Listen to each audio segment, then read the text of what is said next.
Hare Krishna. Hare Krishna, Prabhu. Yes, Mataji. Namacharya, Krishna Krishna, Totally, Shukti, Vedanta, Namaste, Saraswati, Gauravani, Jari, Vishakshini, Pashati, Vedic, Parmeshi, Krishna Chaitanya, Dharma, Nitya, Nitya, Shiva, Sadi, Hare Krishna. Today I'm going to read the book Namacharya, The Life of Srila Haridasa Thakura by Rupa Vilasadasa. Transcendental Trickery.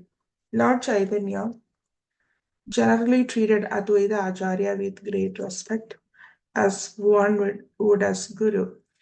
As shown by the previous pastime, Advaita Acharya did not like this because in the core of his heart he considered Mahaprabhu as his Lord and he always desired to be treated like a servant. Srila Advaita Acharya Prabhu appeared as an incarnation of a devotee. He is in the category of Krishna, but he descended to this earth to propagate devotional service. His natural emotions were always on the platform of fraternity and servitude, but the Lord sometimes treated him as his spiritual master. Advaita Acharya was very frustrated by the formal respect of Lord Gauranga, and so he advised a plan to force Sri Chaitanya Mahaprabhu to treat him as a servant. Advaita Acharya was living in Shantipura along with Haridasa Thakura, and one day he began extolling the glories of jnana, impersonal monism, very loudly.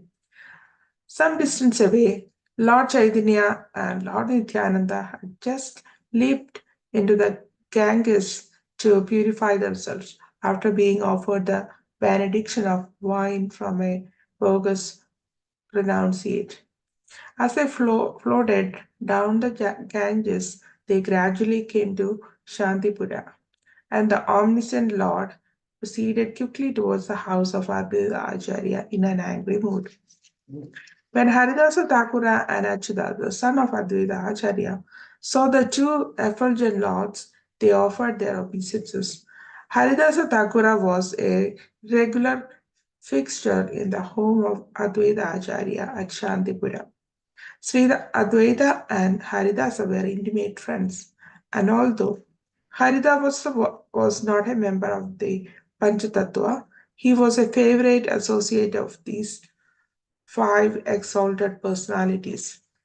As practicing devotees, it is not possible to directly associate with the Supreme Lord, nor should we ever imitate him. However, if we have the opportunity to serve or follow in the footsteps of his exalted servants like Haridasa Thakura, Srila Prabhupada, or other great souls, we should not miss the opportunity, either in person, Vapu, or by instruction warning. Lord Chaitanya approached Advaita Acharya in a furious mood and demanded to know which was superior, jnana, knowledge leading to impersonal liberation, or bhakti,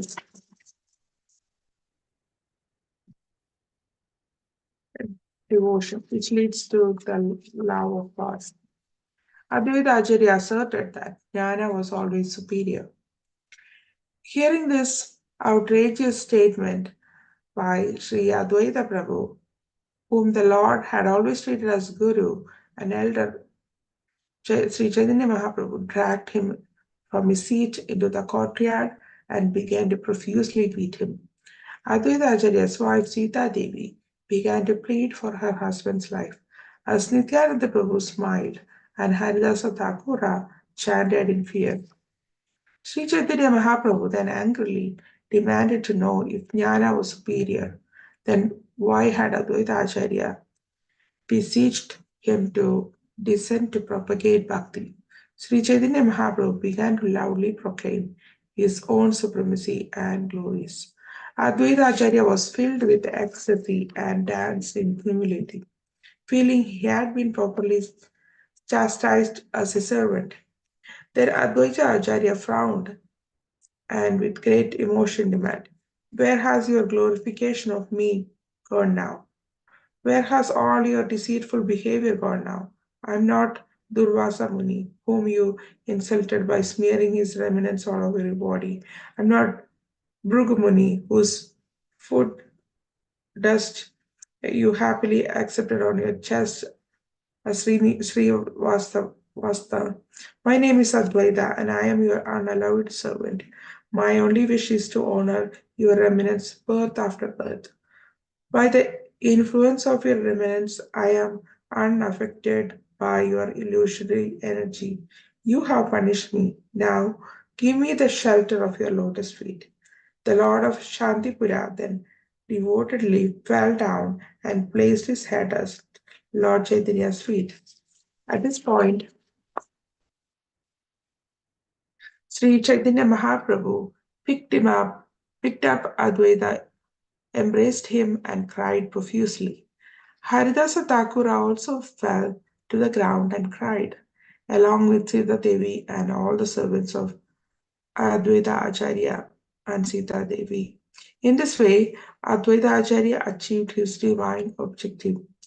Krishnadas Kaviraj Goswami summarily recounts this incident in his Sri Chaitanya Charitamrita, citing Advaita Acharya's retelling of his chastisement to Kamalakanta Vishwasa, who had been banished by Sri Chaitanya Mahaprabhu. Formerly, Lord Chaitanya Mahaprabhu always respected me as his senior, but I did not like such respect. Therefore, my mind being afflicted with unhappiness, I made a plan. Thus, I expounded the Yoga Vashishta, which considers the creation, which considers liberation the ultimate goal of life. For this, the Lord became angry with me and treated me with apparent disrespect. When chastised by Lord Chaitanya, I was very happy to receive a punishment similar to that awarded Sri Mukunda. A similar punishment was awarded to Mother Sachi Devi, who could be more fortunate than she to receive such punishment. I'll stop here, Prabhu. Yes, Mataji.